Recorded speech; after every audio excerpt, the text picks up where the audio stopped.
আমাদের জীবনে কোরআনুল কারীমের 4টা আমল আছে। আমরা অনেক সময় অস্থিরতায় ভুগি, অনেক সময় আমাদের সম্পদ নিয়ে, শত্রু নিয়ে আমাদের মধ্যে নানান ধরনের পেরেশানির মধ্যে চলে, নানান ধরনের শয়তানের ওয়াসওয়াসা চলে। কোরআনের 4টা আয়াতের আমল যদি আমরা একদম সহজ, সকলের জানা, এটা যদি আমাদের জীবনে রাখতে পারি এবং এর প্রতি যদি আমাদের বিশ্বাস আল্লাহ রাব্বুল আলামিনের প্রতি একদম 100% নিয়ে আসতে পারি, আমাদের জীবনটা অনেক ঝরঝরা লাগবে। অনেকে আমাদের কাছে বলেন এই ঝামেলা, সেই ঝামেলা, শত্রু, পেরেশানি, মামলা, মোকদ্দমা, এই সেই শয়তানের ওয়াসওয়াসা, ঠিকঠাক মতো চলতে পারি না। আমি আপনাদের কাছে 4টা আয়াতের কথা বলি। একটা হচ্ছে মানুষের যে ক্ষতিগুলা করে, এর একটা হচ্ছে কুদৃষ্টি দেয় মানুষের প্রতি। এই কুদৃষ্টির কারণে আমাদের অনেক ক্ষতি হয়। রাসূলুল্লাহ সাল্লাল্লাহু আলাইহি ওয়াসাল্লাম বলছেন, একটা মানুষকে যদি মানুষ মেরে ফেলতে পারতো, তাহলে মালাকুল মউতের বাইরে তার কুদৃষ্টিতেও মানুষ মেরে ফেলতে পারে, সুস্থ মানুষকে অসুস্থ করে দিতে পারে। তো এই জন্য কুদৃষ্টির থেকে বাঁচার জন্য একটা আয়াতের আমল আমরা করব, সেটা হচ্ছে মাশাআল্লাহ লা হাওলা ওয়ালা কুওয়াতা ইল্লা বিল্লাহ। এইটা আমরা বেশি বেশি আমাদের আমলের মধ্যে রাখবো। মাশাআল্লাহ লা হাওলা ওয়ালা কুওয়াতা ইল্লা বিল্লাহ। এইটা হচ্ছে কুদৃষ্টি থেকে, এই সংক্রান্ত বিষয় থেকে আমাদেরকে হেফাজত করবে। 3 নম্বর, আমি যেন একটু নির্ভর থাকতে পারি, আমার মনটা যেন স্ট্রেসহীন থাকে এবং আমার শত্রুর থেকে যেন আমি হেফাজতে থাকতে পারি। আল্লাহ রাব্বুল আলামিন এর জন্য একটা আমাদের জন্য আয়াতে কারিমা দিয়েছেন। সেটা কি? আমরা বলবো ওয়া উফাউযিদু আমরি ইলাল্লাহ, ওয়া উফাউযিদু আমরি ইলাল্লাহ, ওয়া উফাউযিদু আমরি ইলাল্লাহ। আমার সব কিছু আমার আল্লাহর কাছে সমর্পণ করে দিলাম। সুবহানাল্লাহি ওয়া বিহামদিহি। রব্বুল আলামিন আমার এইগুলা দেখবেন। এইটা হচ্ছে 2 নম্বর। 3 নম্বর, শয়তান আমাদেরকে ধোঁকা দেয়। ভালো মানুষ ভিন্ন দিকে চলে যাচ্ছে, নামাজি মানুষ নামাজ পড়তে চাচ্ছে না, ভালো পরিবারের সন্তান এলোমেলো হয়ে যাচ্ছে। এই যে শয়তানের ধোঁকা, এখান থেকে বাঁচার জন্য বেশি বেশি আমরা পড়বো হাসবুনাল্লাহু ওয়া নি'মাল ওয়াকিল, হাসবুনাল্লাহু ওয়া নি'মাল ওয়াকিল। এটা আমাদের ওজিফার মতো বানাবো, হাসবুনাল্লাহু ওয়া নি'মাল ওয়াকিল।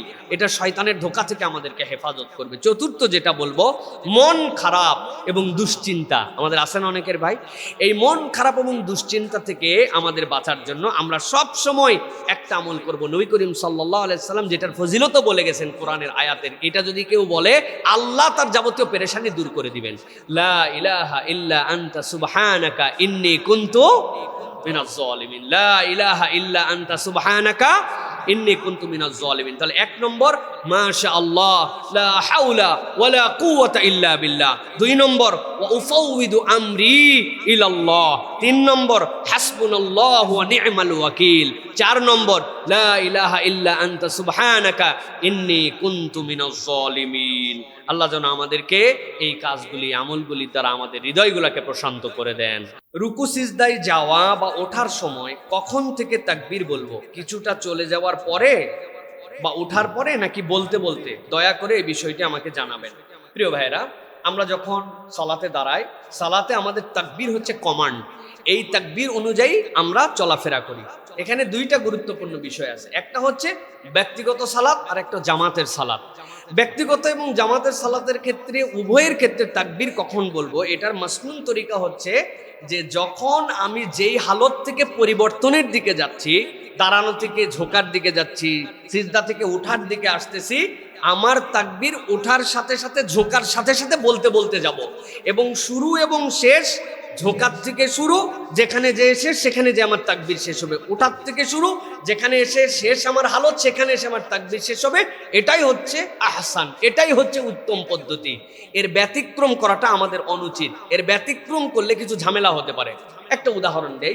ইমাম সাহেব ধরেন যে রুকুর থেকে উঠার পরে দাঁড়ায়া তারপরে বলে সামি আল্লাহু লিমান হামিদা। কি হতে পারে? কোনো ব্যক্তি যদি কোনো রাকাতকে কাউন্ট করতে চায়, শরীয়ত হচ্ছে ওই রাকাত কাউন্ট হবে যদি রুকুতে যে 1 তাসবিহ পরিমাণ উনি তাসবিহ পেয়ে যায়, তাহলে তার রাকাত কাউন্ট হয়ে যাবে। এখন ইমাম সাহেব তো উঠে গেছে, কিন্তু বলছে সামি আল্লাহু লিমান হামিদা পরে। একজন লোক আসছে, এসে চট করে রুকুতে গেছে, উনি 2 বার সুবহানা রাব্বিয়াল আজিম পড়ে ফেলছে, অথচ ইমাম কিন্তু তখন দাঁড়ানো, তারপরে সে বলছে সামি আল্লাহু লিমান হামিদা, তাহলে তার রাকাত হবে না? হবে না, রাকাত কিন্তু হবে না। এই জন্য সতর্ক থাকতে হবে এইটা আমাদের, যে আমরা যখন থেকে শুরু করব তখনই বলবো। এবং অনেক মুসল্লির নামাজেও ঝামেলা হয়, মানুষ কেবলমাত্র ইমামের তাকবীরই শোনেন, ইমামকে দেখতে পায়।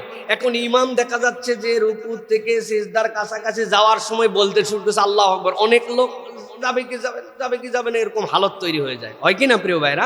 এই জন্য শরীয়তের বিধান হচ্ছে যে আমরা যখন থেকে যে হালত শুরু করব ওই হালত থেকে পরিবর্তনে যাওয়ার শুরু থেকেই বলবো, যেখানে যাই পরিবর্তন শেষ ওখানে শেষ করে দিব।